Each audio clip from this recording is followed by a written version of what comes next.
Why? Okay. So, hi, my name is Ruby Malloy, and today I am talking about Greek mythology and why it still matters today. Imagine a world where gods live in mountain tops, heroes battle monsters, and every river, star, and storm has a story. This world might sound ancient, but in many ways, we're still living in it. Whether we realize it or not, Greek mythology continues to shape the way we think, speak, and even understand ourselves. From Nike sneakers to movies like Percy Jackson and Wonder Woman, the echoes of Greece's ancient myths are everywhere. Today, I want to show you why Greek mythology still matters and how it continues to influence our modern culture, language, and psychology. First of all, I'd like to explain what actually is a Greek mythology.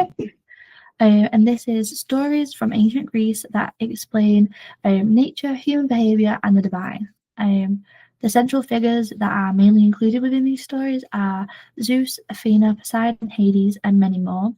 And the themes that often occur during these stories are love, pride, fate, and revenge. So let's start with culture, the stories, symbols, and art that define who we are. Great myths are some of humanity's to explain the world. They answer the big questions like why does the sun rise, why do we suffer, and what happens after death. These myths give people meaning long before science and philosophy could. But their cultural didn't just end in ancient Greece.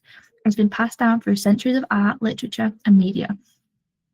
In modern times, Greek mythology fuels films, video games, and even space exploration.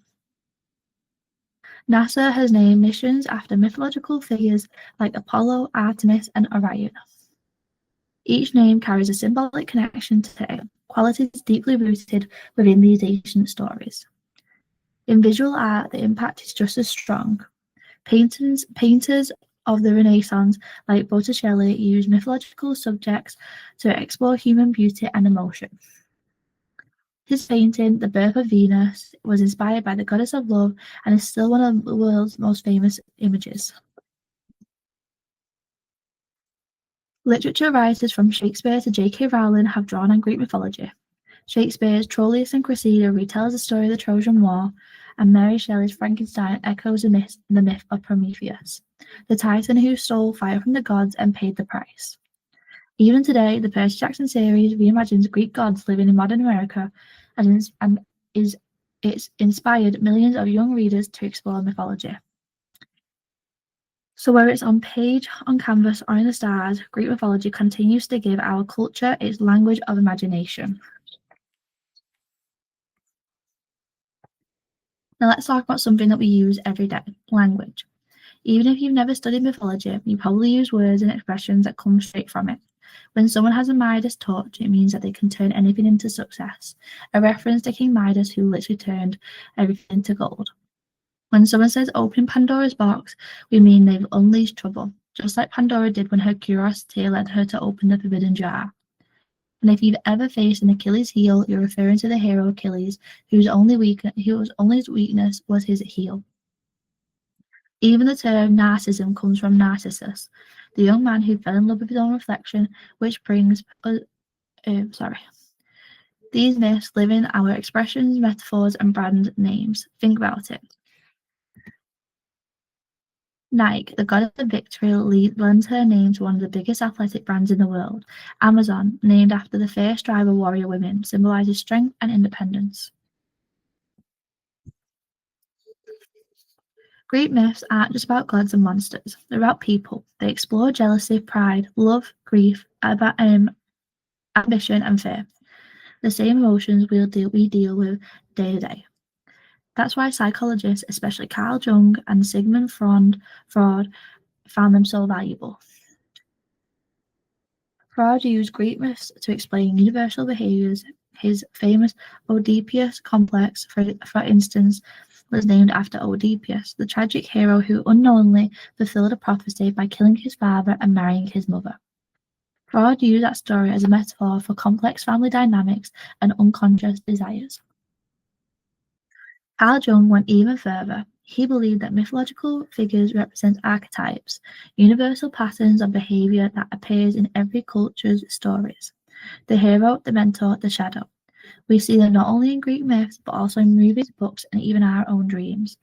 When you think of Harry Potter, you're seeing the hero's journey, the same pattern that defined Hercules, Perseus, and Odysseus. These archetypes help us understand human motivation and the search of meaning.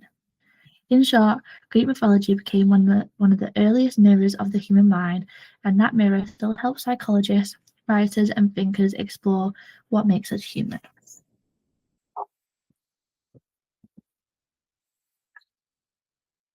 So why it still matters. In a world of smartphones and artificial intelligence, should we still care about stories written nearly 3,000 years ago? Why? Because myths never really die. They evolve. They're part of our cultural DNA.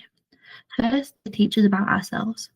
When we read about Icarus flying too close to the sun, we see the danger of overconfidence.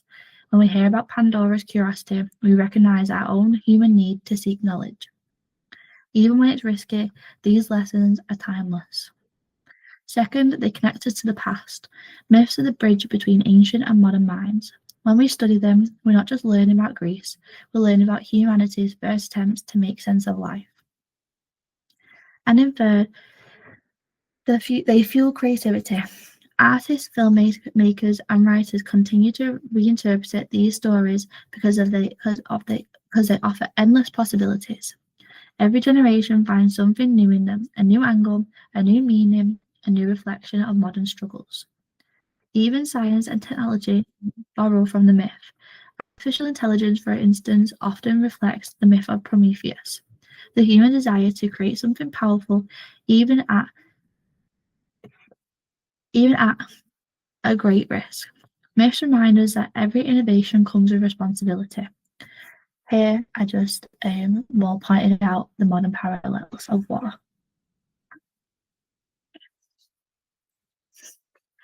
So the next time you slip on your neck to read about Apollo missions, or describe your Achilles heel, remember, you're speaking the language of the ancient Greeks.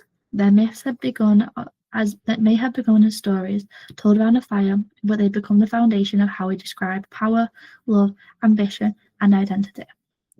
They remind us that though centuries separate us from the people of ancient Greece, we share the same fears, hopes, and dreams. Greek mythology still matters because it's not just about gods or heroes, it's about us. It's about the stories we tell to understand who we are and who we might become. Thank you.